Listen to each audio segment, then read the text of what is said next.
Ibrahim Traore, confront Nigerian government not to arrest any Nigerian youth. In a world where Africa is rapidly evolving, one leader has emerged as a beacon of hope and unity.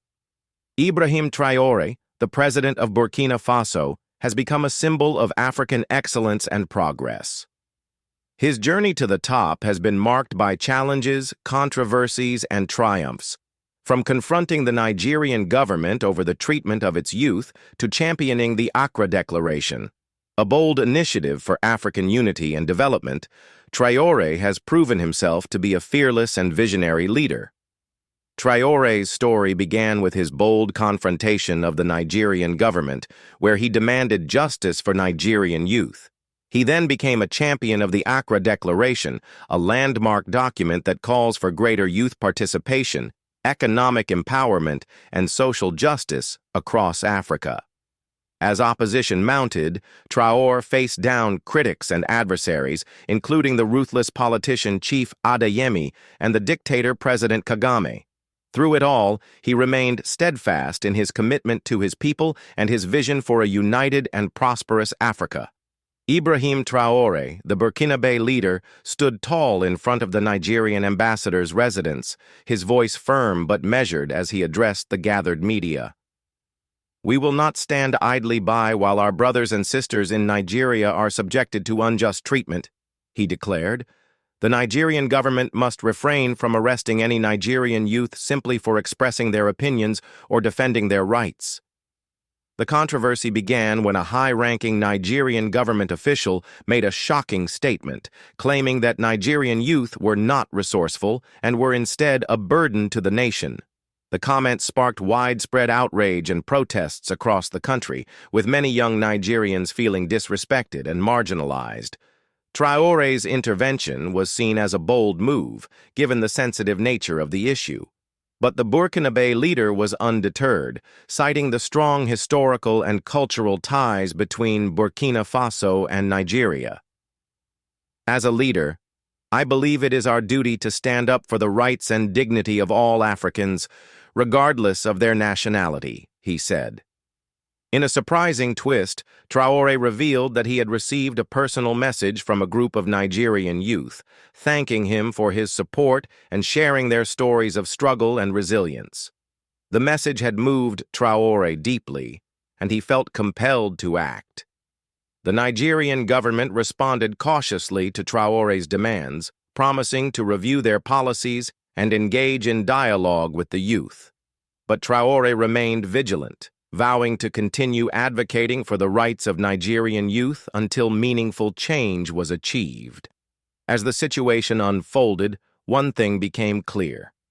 Ibrahim Traore had emerged as a champion of African youth, willing to challenge powerful governments and institutions in defense of their rights and dignity. His actions had sparked a new wave of hope and solidarity across the continent, and his legacy as a leader would be forever defined by his commitment to justice and equality.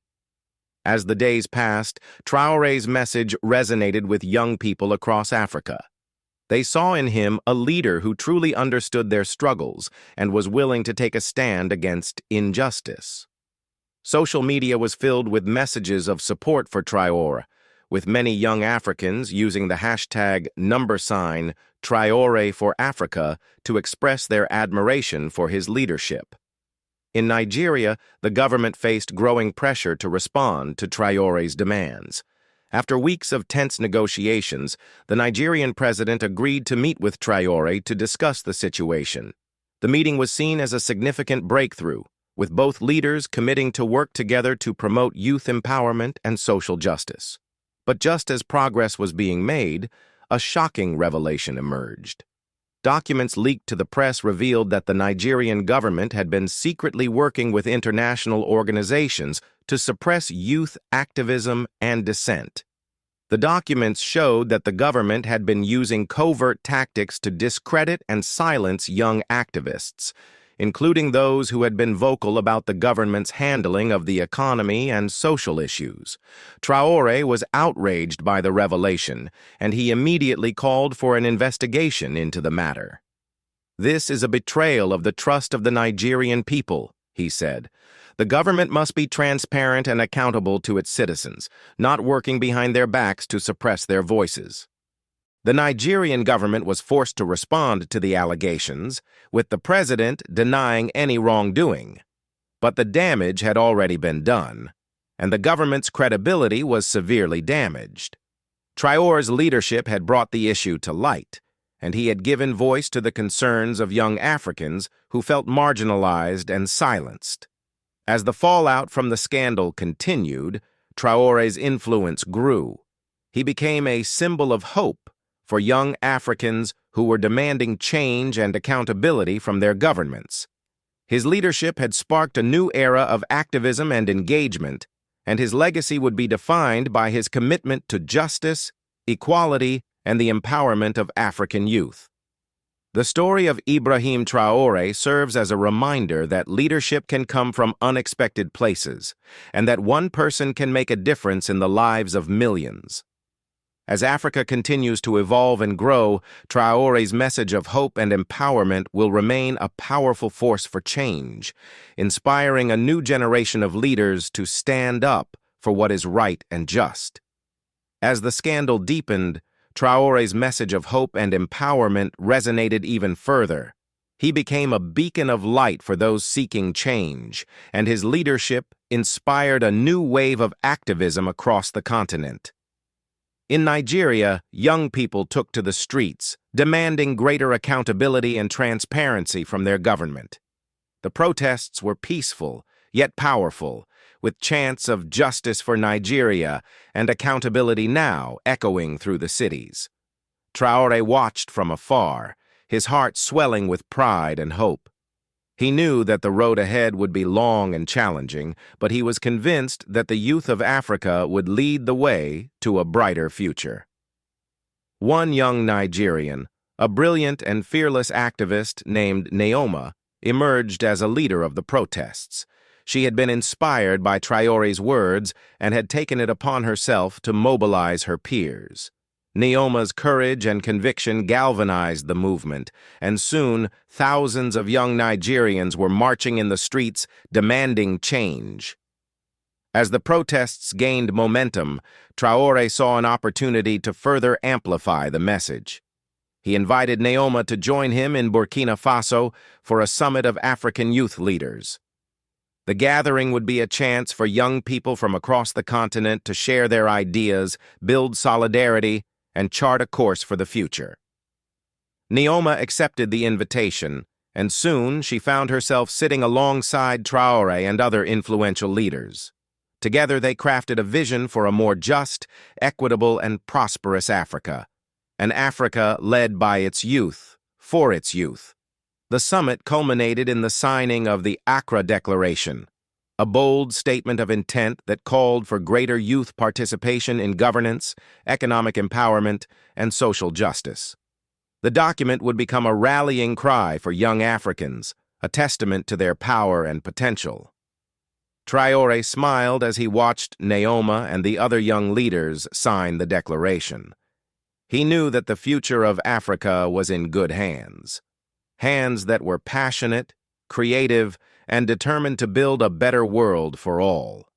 The legacy of Ibrahim Traore would live on, inspiring generations to come. As the Accra Declaration gained momentum, Traore faced increasing opposition from entrenched interests and power brokers. They saw the declaration as a threat to their authority and status quo, and they vowed to undermine it. One such opponent was a powerful and ruthless politician, Chief Adeyemi, who had built his career on exploiting ethnic and regional divisions. He saw the Accra Declaration as a direct challenge to his influence and began to mobilize his supporters against it. Adeyemi launched a scathing attack on Traore, accusing him of being a power-hungry dictator who was using the youth movement to further his own ambitions. He claimed that the Accra Declaration was a ploy to undermine national sovereignty and impose a foreign agenda on Africa. Traore refused to back down, knowing that the Accra Declaration was a crucial step towards a more just and equitable society. He challenged Adeyemi to a public debate, and the stage was set for a confrontation that would determine the future of Africa. The debate was held in a packed stadium, with millions more watching on television. Adeyemi launched a vicious attack on Traore, using every trick in the book to discredit him. But Traore was unfazed, using his calm and authoritative demeanor to dismantle Adeyemi's arguments. "You claim to represent the people, Chief Adeyemi," Traore said, his voice ringing out across the stadium. "But your actions show that you represent only yourself and your own interests. The Accra Declaration is not about me or my ambitions. It's about the future of Africa and the rights of its people." The crowd erupted in applause, and Adeyemi's face turned red with rage. But Traore continued, his words dripping with conviction. "We will not be swayed by the forces of division and oppression. We will stand strong, united, and determined to build a better Africa for all." The debate ended with Traore standing tall, his message of hope and unity resonating with millions. Adeyemi, on the other hand, looked defeated, his tactics of division and fear-mongering exposed for what they were. The Accra Declaration had emerged stronger than ever, and Traore's leadership had inspired a new generation of Africans to stand up for their rights. As the dust settled, Traore's message of unity and progress continued to spread across the continent. The Accra Declaration became a rallying cry for young Africans, who saw in it a vision of a brighter future. But Adeyemi and his allies refused to give up. They began to secretly fund and organize opposition groups, spreading disinformation and fueling ethnic tensions. Traore's administration was aware of their tactics and worked to counter them. But the opposition's efforts began to take a toll. One night, Traore received a disturbing report from a trusted source within the opposition camp. According to the source, Adeyemi had planned a massive protest in the capital city, aimed at overthrowing Traore's government. Traore knew he had to act swiftly. He called an emergency meeting with his security team and advisors, and together they devised a plan to protect the government and maintain order. As the protest erupted in the city, Traore took to the streets, standing tall amidst the chaos. He appealed to the protesters, many of whom were genuinely concerned about the future of their country. He listened to their grievances and acknowledged their frustrations, but also urged them to reject the forces of division and hate. The protesters were taken aback by Traore's bravery and willingness to engage. Slowly but surely, they began to disperse, and the situation was brought under control. Adeyemi, however, remained defiant. He was arrested by security forces and charged with treason. As he was taken away, he shot Traore a venomous glance, but the president stood firm, his eyes fixed on the future of his nation. The crisis had been averted, but Traore knew that the real work was just beginning. He would have to navigate the complex web of politics and interests, working to build a more just and equitable society for all Africans. The journey would be long and challenging, but Traore was undaunted. He knew that with courage, conviction, and the support of his people, he could overcome any obstacle and build a brighter future for Africa. As the dust settled, Traore turned his attention to rebuilding and strengthening his nation. He worked tirelessly to implement the reforms outlined in the Accra Declaration, focusing on education, healthcare, and economic empowerment. The results were remarkable. Within months, schools and hospitals were being built, and new businesses were sprouting up across the country. The economy began to boom, and the standard of living for ordinary Africans began to rise. Traore's popularity soared, and he became a hero to many young Africans. They saw in him a leader who truly cared about their future and was willing to take bold action to create a better world. But not everyone was pleased with Traore's success. Some of the neighboring countries, who had long been accustomed to dominating the region, began to feel threatened by Traore's growing influence. They saw him as a potential rival and began to plot against him. One of these countries, led by a ruthless dictator named President Kagame, started to secretly fund opposition groups within Traore's country. They spread lies and propaganda, trying to turn the people against their leader. Traore was aware of the plot, but he refused to give in to fear or aggression. Instead, he chose to focus on building stronger relationships with his people and other nations. He traveled across the continent, meeting with leaders and citizens, listening to their concerns and sharing his vision for a united and prosperous Africa. As Traore's message of hope and unity spread, something remarkable happened. The people of Africa began to see him as a symbol of their collective aspirations. They started to believe that a better future was possible, and that Traore was the leader who could guide them towards it. The opposition groups, funded by President Kagame, began to lose momentum. The people saw through their lies and propaganda, and instead, they rallied behind Traore. The president's approval ratings soared, and his leadership was hailed as a beacon of hope for the continent. Traore's success was not limited to his own country. His message of unity and progress inspired leaders across Africa, and soon, the entire continent was abuzz with new ideas and initiatives. The era of division and conflict was slowly giving way to a new era of cooperation and development. As Traore looked out over the African landscape, he felt a sense of pride and hope. He knew that there would be challenges ahead, but he was confident that the people of Africa would overcome them. Together, they would build a brighter future, one that would be worthy of their collective potential. Today, Traore's legacy extends far beyond his country. He has inspired a new generation of African leaders and citizens to demand more from their governments and to work towards a brighter future. His leadership has shown that even in the face of adversity, courage, conviction, and a commitment to justice can lead to remarkable achievements.